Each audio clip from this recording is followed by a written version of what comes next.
new restaurant. And again, this is the open space that we have that would be support for the restaurant. People could eat outside, games, things like that. Lastly, looking back at the overall view again and looking in at the previous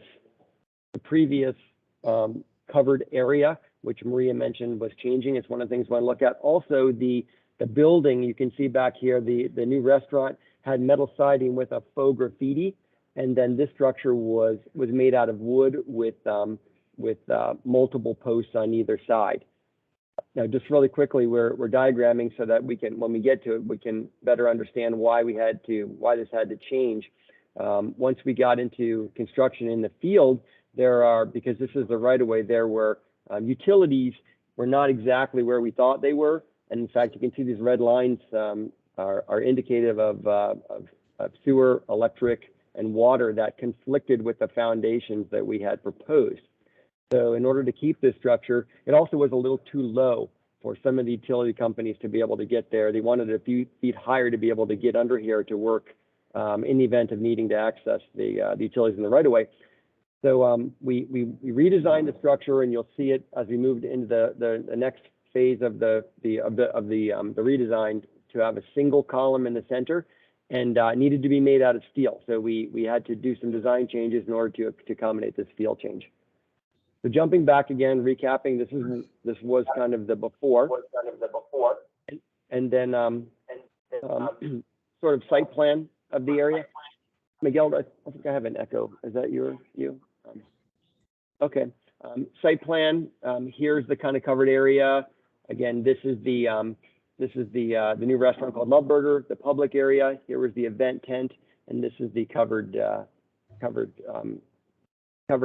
patio that supported the restaurant. Previous site plan from the development plan, 181 parking spaces. I believe that actually Maria mentioned it was 184 was what we finally arrived at, but this was what was previously presented. And then from the development plan, also landscaping to show that we had some on-site canopy trees, and then full landscaping all the way around the project in low and high various landscaping to try to create a more appealing buffer around the property.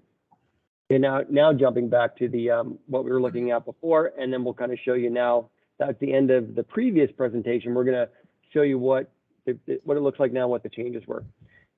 So this is the new aerial. It's a little bit more embellished than the last one you were looking at, because we've been improving, working on the design. This you're looking at, this is largely the same historic Corbett building. This is the same restaurant. This is the same tree area. This is the new canopy we'll get into later. This is the area that largely changed. And looking back to where we were before, this was where the event tent was and the covered patio dining. And we're proposing to remove these and replace these with these 3 pickleball courts. And we can talk about pickleball later. Pickleball is like a kind of a more fun version of tennis, and we're seeing it as an amenity to the games that were previously in this little courtyard. There were bocce ball and cornhole and things, and these would be like a bigger and better version of the games. Each pickleball court gets a little covered ramada that people can sit at and eat. The idea would be you would get food from the restaurant, take it over here. Also, you'll see we'll get into a little outdoor bar that would serve alcoholic beverages, and then also waters, juices, teas as an amenity to the pickleball courts. Let's keep on moving along. Looking at this in plan, we looked at similarly. The Love Burger area stays over here. The outdoor courtyard. You can see the 3 pickleball courts, and then you can see. Let's kind of jump ahead. So here's the plan of the outdoor pickleball courts. Here's the indoor pickleball courts, and we'll kind of jump ahead. That was one of the noteworthy changes from the previous presentation. This is what you're looking at here is this is the historic Corbett shell that I've just outlined in red. And previously we were putting a restaurant in here, and the restaurant has proven to not be viable at this time. So we were pivoting to just restoring the Corbett shell as a shell. So we were going to keep the inside just empty until we could find a tenant. And then it was determined that once we started to go down the pickleball amenity for the outside, that we would, as a temporary measure, put a couple of courts inside so that there could be conditioned play. And we've designed this such that the pickleball courts are largely a rubberized coating that goes on the floor, and everything else you're seeing in here is furniture. So that when we do pivot back to the restaurant, it will be very easy to, we won't really have to tear anything down. It will be very easy to make this switch. And in the meantime, we'll be able to utilize the building as an amenity to the new restaurant. Jumping Richard, back, can I make a note real quick? Back to that plan. John? Okay. So also just wanted to note that the area directly east of the building was kept open for the same width for that future patio for a restaurant. That's why the courts, that's that same area and that same width that was retained for the future. That was up. Yeah, so that we can put that covered patio back when it becomes a restaurant. Good point, Miguel.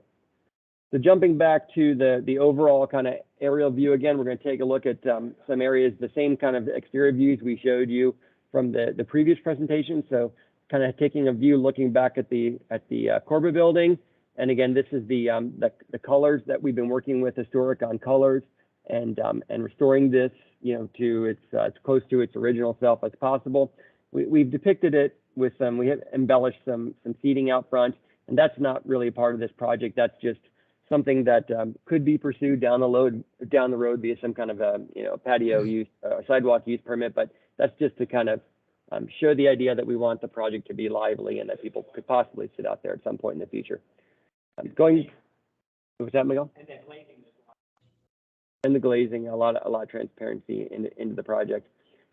Going back again, taking a look at the entry into the public portion, the exterior portion of it. This is the similar existing brick and sort of wall and piers that were there. And again, some embellishment towards the new project. This is the gate that we had before.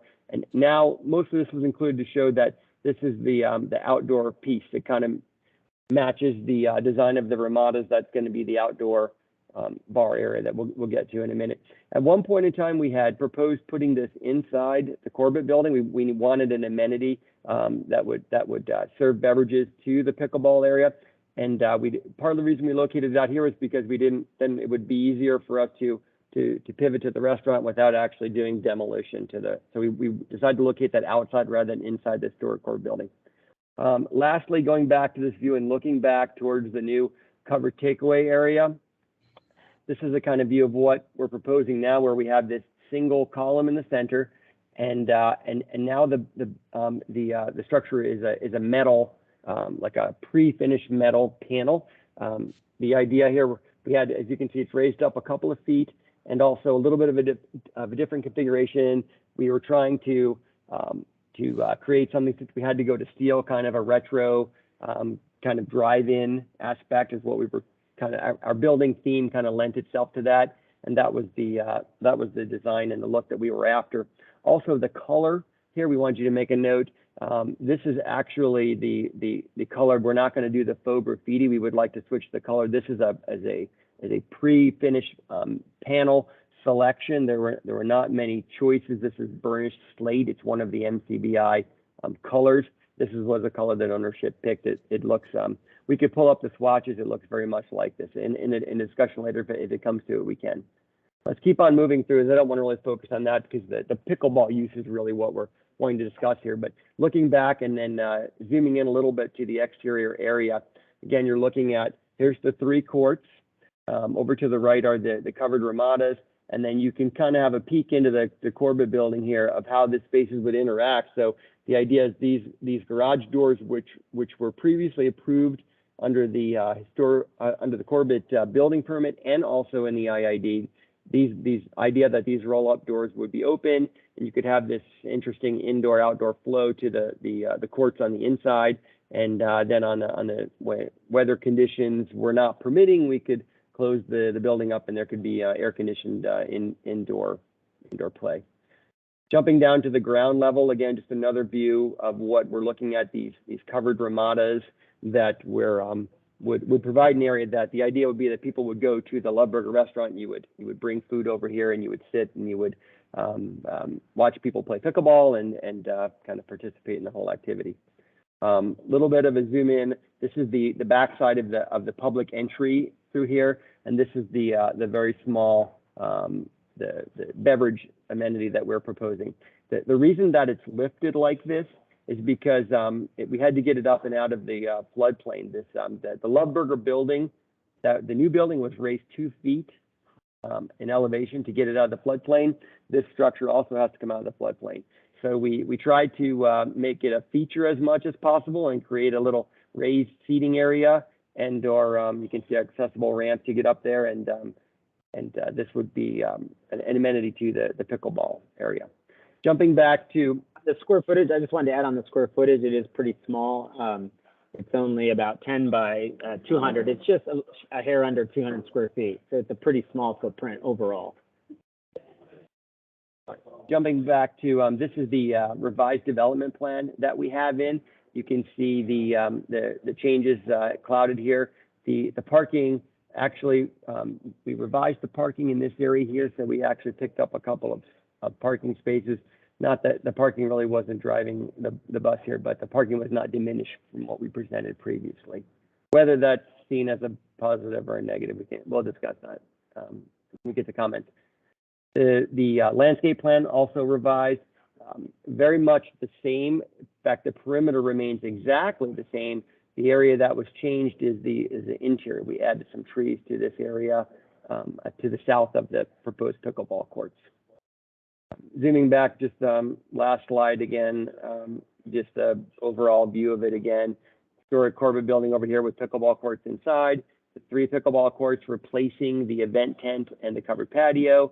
With the ramadas, the beverage, outdoor beverage area, the public area, the Love Burger, and the new covered takeaway.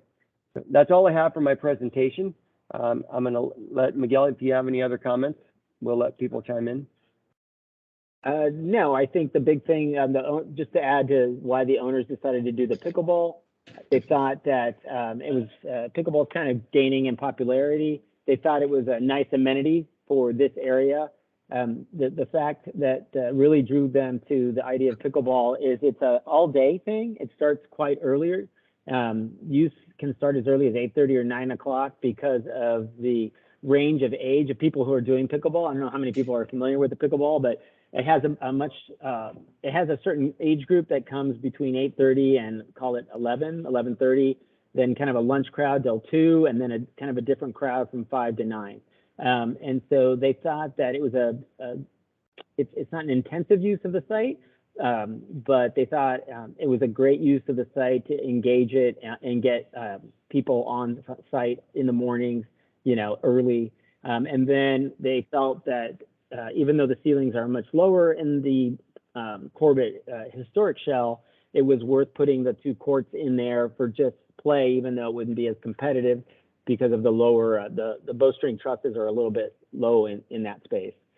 So overall, they just were excited enough to make the financial commitment to flip to this, midstream while we're already well under construction, well over 50% under construction as an amenity onto the site.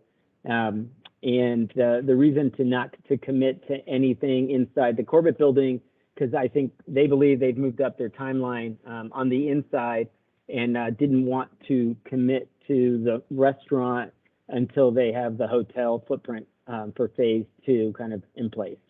That's all I wanted to add. And then the shade idea was, while we have a lot of trees, we really just felt based on, Tucson and what it's like, we really needed the shade structure, more shading in that area. That's it. Okay. Any questions for either Richard or Miguel? Mr. Chair, before we move on with the agenda, I just would like to know that Ms. Schambach joined the meeting at 3:05 p.m. Okay. Hi. Any questions for either Richard or Miguel? Chris, this is Corky. Corky? I know my time is coming, but I did have a question for Richard. You talked about the floodplain. I watched as they built 2 gigantic double-barrel concrete drainage structures along 7th Street. Will that, when they remap the floodplain, will that flood work bring these up and out of the floodplain? Or I know there's a time lag, and I understand that, but do you have any indication that that floodplain problem is going to go away in the next 2 or 3 years? We hope so. Yeah, I can talk at length about that, Corky, actually, because I've been working hand in hand with Lauren from engineering with the floodplain. And originally, this whole site was supposed to come out, right? During the streetcar and in the original area, there was some calculations that were not, there was changes made, and this area was left out of the floodplain the way it's been explained to me. The goal is to get this area out of the floodplain, but we've been given a timeline. There's no guarantee that it's coming out. They think it's going to come out, but we've been given a much longer timeline of like 3 to 5 years. Yeah, that's what I guess. Thank you. Right. Okay. If there are no more questions, we will go to. I just have a quick question. Okay, And it's more curiosity than anything. On the pickleball courts, did you say the outside and the inside are all temporary? The inside is temporary. The outside, the whole project is somewhat temporary in the sense, Bill, that there's a future phasing going on here, and that ultimately there are plans in the works, and actually ownership is already engaged with another architectural entity to work on the multifamily housing and the hotel. But the idea would be that this lot would be developed much more intensely. The Corbett building would remain, the historic Corbett building would remain, and we would like to keep the new Love Burger restaurant over here. But this area all here would likely become outdoor amenity for the hotel and the multifamily housing. So it is temporary. It's possible that some of these courts could be preserved as amenity to the multifamily housing, but the interior courts would go away when that became a restaurant use, as Miguel mentioned, which would be also tying into to the phase 2, the next phase. And in the short term, are the pickleballs going to be pay to play, or is there going to be a membership to play? Do you know? We don't know exactly, but it will be some kind of a pay to play. It's not really intended to be a public use. You know, it's really a public space, but a private entity. So it would be pay to play, yes. Thank you. Have you Can guys, touch real quick? has I have anyone one more played, question. has anyone played the game yet, or by chance on the committee? No. I Richard will have. show you. Oh, good. Yeah, Richard will show everyone the ball. It's not, you're not going to poke your eye out with it. So So this is the pickleball, and it's basically like a wiffle ball with holes in it. If anybody, it's not really like at the HPZ meeting there was a conversation about the intensity of this sport, like tennis. It's really not at all. It's like kind of like badminton, I guess, is more along that lines. thank you. I have a quick question. Yeah, John? I went to the neighborhood meeting. I went to PRS. It all looks fine in the interim. And technically, I see that you've got the same amount of space for the outdoor covered patio for the Corbett, but it's right up against the courts. Do you see yourself limiting future uses for restaurant or other devices in the future by really limiting that east side exposure moving forward to the viability of the transition from pickleball courts to restaurant or retail?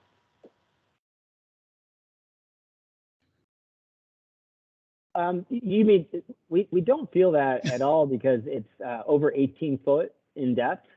So we've given it a lot of depth and even area for circulation around it. So we think we've built in enough flexibility into it. And for the future, even if the restaurant was to open before the hotels or the apartments. But I think there was, they certainly would be relooking at the courts themselves, depending on the footprint of the buildings behind the Corbett. But if you were to convert it to a restaurant use, that canopy would be substantially revised from what we saw prior. No, it's about the same depth. Okay. All right. That's all. Otherwise, it's fine. Okay. Any other questions? Yeah, one more question. So looking through the overall package, I'm confused on how many trees along the streets we actually have in the shade study, because one shows several more trees than what I think the DP shows far fewer trees along 7th. So are you still meeting the shade requirement and what we need to do for those aspects? So here's the development plan, and so what ended up happening with this, and that's a good question, is that so I'm sorry, I lost my pointer here. I'm sorry. What ended up happening here once we got trying to zoom in here a little bit. Sorry, guys. So the trees along 7th Street, if that's where you're mostly talking about, Eric, the trees along 7th Street were during the development plan review, there were trees that were removed because they conflicted with utilities. When we had this thing just loaded with trees, and they went through and told us which ones we could have and which ones we couldn't have. That being during the development review process, and so we did lose some trees along there. What's that? Yeah, we lost three trees along there. We did not go back and reevaluate the shade study and if that made enough of an impact, because we couldn't put we're not being allowed to put the trees regardless. So there wasn't, we did not go back and revise the shade study, no. But Eric, So- we have added that canopy, which is larger, obviously, to the east, which covers the sidewalk, as you can see there, which also has added a lot of shade. Yeah, I think you could still get there. When I saw the discrepancy, I was like, well, wait a minute, what are you trying to do? What are you proposing and what's being done and not done and So so forth? we lost the fight, Eric. We actually had approved plans, and TDOT went out there and put 3 big X's to D2 and said no. No. I understand, it happens to me all the time. Right? Yeah, and said nothing between where he has his cursor to the edge. They said, we're not allowing any trees there. And we made the argument that we could push them out. We even built that little island. See that little island, Eric, that Richard did? And we tried to convince them that we could put a tree in that island out further towards the street. We thought we had won that, and then we even lost that to try to get a tree right there. We kept the island, but TDOT just would not allow anything in that area right there. It was brutal. Sorry. It was very emotional for us. It's all emotional to me, guys.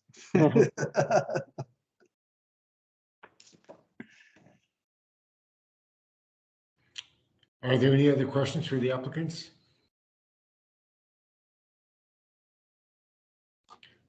If not, we will go to item C, design professional findings, recommendations. Corky?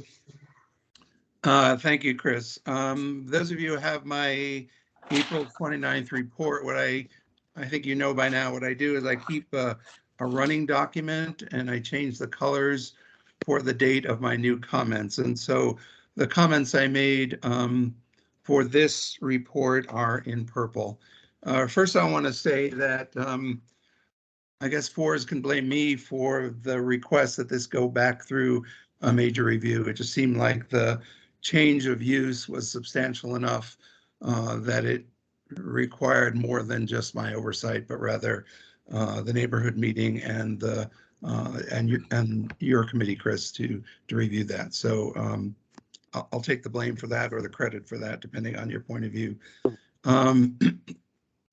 What I did was I went through as I'm mandated to do and simply compared the changes in the use to the language in the infill incentive district. And I should point out that most of you know by now that the infill incentive district has lots and lots of good things about it, but apparently one of the things it's not very good at is dealing with temporary uses. As we discovered with the parking areas to the south, now the temporary pickleball use inside the Corbett building. And so what I did is simply apply those new uses as if they were original and then evaluated those on that basis. I do want to compliment, and I don't know what the software is, Miguel and Richard, that you use, but it was really fun to see a word for word version of the neighborhood meeting and get to read that. What software is that? Just FYI. Do you do a recording and a transcription, or? Yeah, exactly. So that was GoToMeeting, and GoToMeeting has an ability to record and make a transcript of it. And you were reading it; it's kind of lengthy, and it probably wasn't.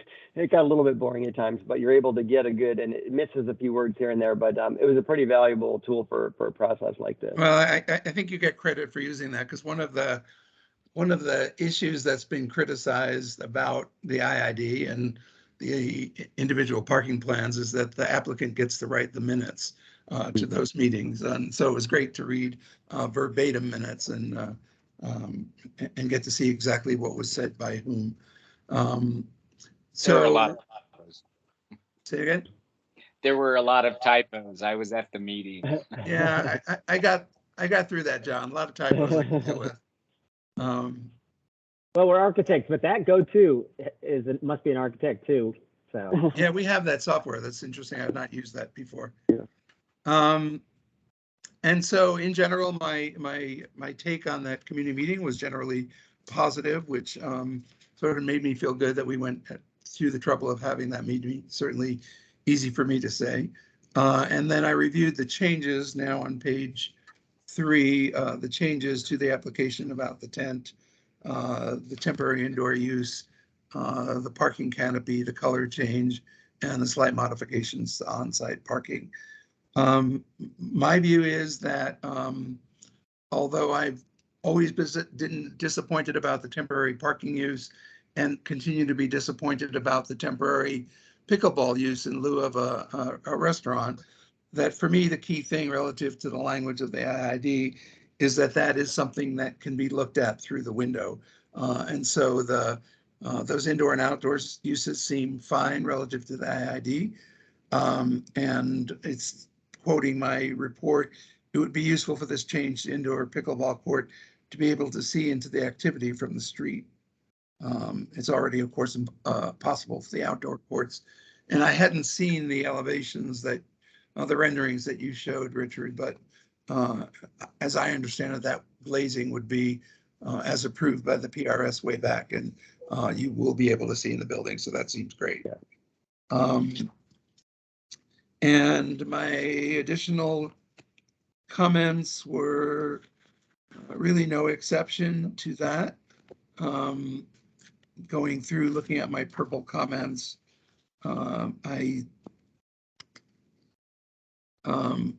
as I said on page whatever 5 or 6, my concerns about the parking area continue to be true, although I'm pleased to hear from Richard that they're already going ahead with that multifamily in the hotel. So that's great news. Again, the IID doesn't deal well with temporary uses other than trusting the director's ability to make the appropriate waivers when needed. So in general, I appreciate the effort of the community meeting. I appreciate the efforts in the revised rendering, and I have no negative comments about any of this. It all seems acceptable within the context of the IID requirements. I'm happy to answer any questions. Okay, any questions for Corky?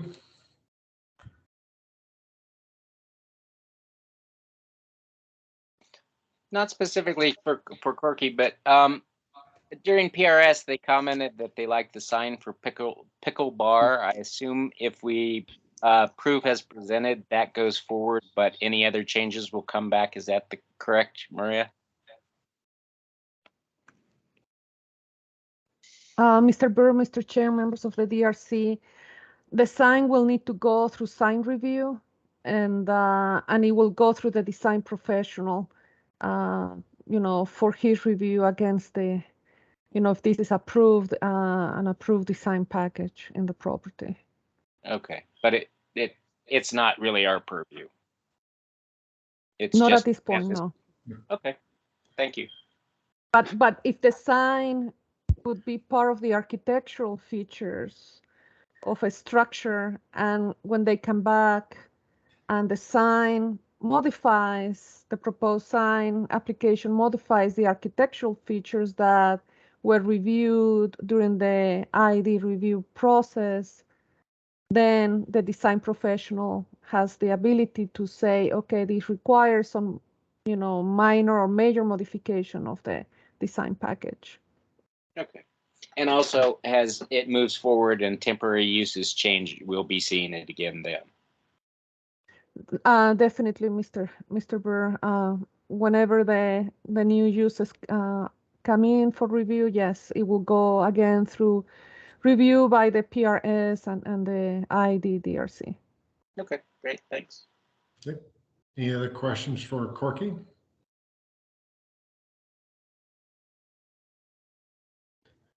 If not, is there a motion? I move that we accept the plan as presented. And is there a second? I'll second. Okay. All those in favor? Aye. Aye. Right. Aye. Motion passes, Maria. I think all present voted in favor.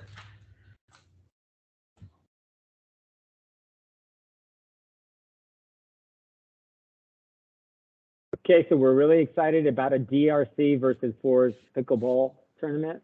I was just gonna add, John, that if I'd known how many times that I was gonna hear we were gonna say the word pickleball today, I would have started a drinking game at the beginning of our Oh, presentation.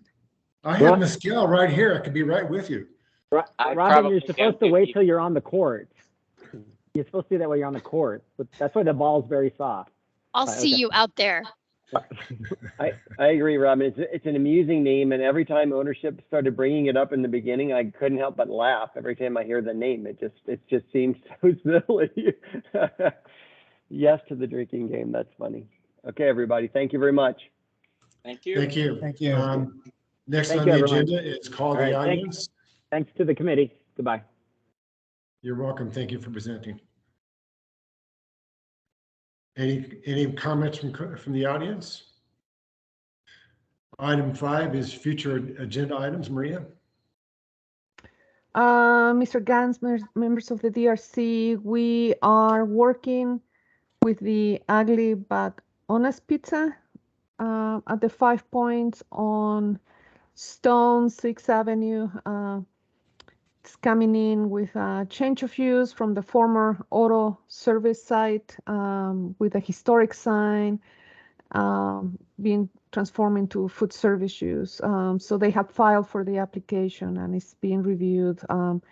So that one is going to go through the Armory Park Historic Advisory Board and also through PRS, and it will come through you as well. The other one still in preliminary stages. We've had a couple, maybe 3 meetings already with the applicant and the design professional, who's Corky too. Is what they're calling the 6th Avenue Assembly. It's 2 large parcels on South 6th Avenue being proposed for multifamily use. So that's be coming your way if it keeps moving forward. Okay. I have a quickie. I attended a minor review for the Baffert on the 11th.